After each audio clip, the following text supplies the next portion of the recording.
Qaaliiwwan ilmaan Oromoo kan lubbu jijjiirran qabne sabaaf laattanii baddaaf gammoojjii Oromiyaa heddiinan kokkee wal qabaa falmaa dhooftuur jirtaniif jaalloowwan qaqqaalii kuffisaa kufuun daandii falmaa nuuf baaftan martii siida yaadannoo guddaa nu biraa qabdanii siida yaadannoo guddaa nu biraa qabdanii kichuuwwan Oromoo kanneen kitilaan baqxee ofiitti baduun xurre dhiigan sabaaf saaxi qaxaleewwan Oromoo kan yeroo malee diinni qurxe jaallan baddaaf gammoojjii lafeen isaanii guutu kan jira sabaaf taatee kufnaanis awwaalin arganne soorat allaattii taate ililliiwwan Oromoo kan kichummaan citti gootot sabaaf wareegamtee tarree goototaa dhaabbat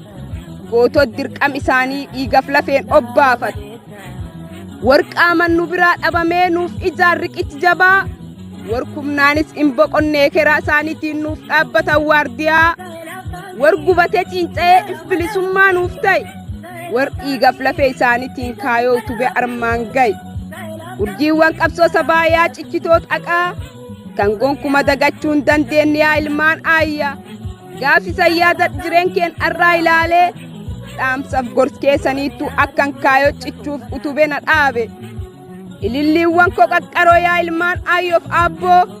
jechisaniinif dhabe soqe sammuun koo war jechaa olii kan fakkaattiin qam daawwiti Oromootaa baaftu daandii sirrii kaayoo keessa fuunee of duraat ilaalla baa keessan baanee galmisaatiif deemna waada keessan fuunee dhiigaf lafeen eenna nulleen isan taanee baraan jiraachuu feena nulleen isan taanee baraan jiraachuu feena.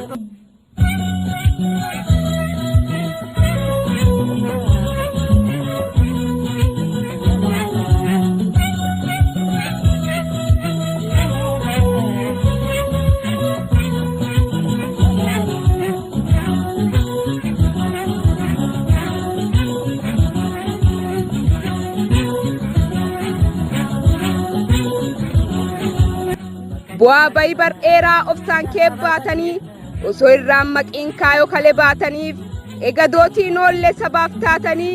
baglaf jireen goototaa galme seenaa irraatti ol baatan baglaf jireen goototaa galme seenaa irraatti ol baatan dirqam keessan xumurtanii dhiigan nutti laattan irbuu yoo kaayoo keessan ganne lafeen keessan nun dhiiftu goototi duruu seenaadhaan jiraatti malee miti lubbuun turuu bara baraan deddeebisee seenaan isanaa yaadatu bara baraan deddeebisee seenaan isanaa yaadatu jaallan ar lubbuun jiraachuun imaana warkalee baatu firiin ifaajii keessanii ilaallisuun ifeen ga'uun aa mul'atu amaaf jibbituun keessan jaanjoftee walaa nyaattu hundi keessan sabaaf seenaa irraa galatu guddaa qabdu hundi keessan sabaaf seenaa irraa galatu guddaa qabdu cichitooti kaayoo salphistuun gantuuf daabboo raastuun impaayiraa hawooggan bulchiis abba garoo warra qofii falmat kan hin beenne cubbuu war kaayoon hoogganam kan hin ganne erbuu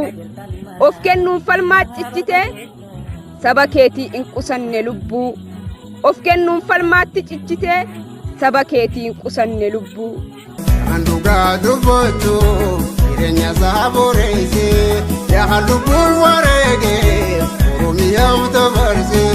wasinta ganne seenaa kuntu dhiigaan barreesse sinirraan bonne seenaa goota dhiigaan barreesse. Inni kun hin kibbaa kun ammoo warbaa inni kun kaabaa kun ammoo garlixaa giddu galees Oromiyaa hundi waliin jirra lakki jechuu ha hin been hamartii walqixxummaan isaa koodee war jedhee hin been aanteef gosaan addaan qoodee boore baafata koo is miidhamsa baa adooti burkuteessituuf baqachiiftuu isdiin isaa akka leencaa itti barooti war foolii gandummaa shitto tokkummaatiin diigu war Oromummaa falmuun tokkummaa Oromootiif lafeetti cabsuun dhiigu war sabaaf danta malee mormuun geeraruun dhiichisu ceersa jaliyaateef bitamtootaa lootiiwwan koo warqee mormaa kan hin dandeenye roorro ormaa ka inni fanni baasabaa ka hin dadhabne diinaan falmaa ka hin boqonne bonaaf gannaa deemtu faan awwaaraatti sitooti dhuga sabaa dhugaan awwaalamti yeroon itti baafna amma dhuga awwaalamti yeroon itti baafna amma mee haala akkamii jirtu agartuuwwan Oromiyaa gugurraattiin gaarsololoo warshaan oomishu waboo guggubduun diinaar isaan gaar cilaaloo murannoon of kitimnee gamtaan baafanna aaloo bariin dhiyaattee jirtii jajjabaadha waboo bariin dhiyaattee jirtii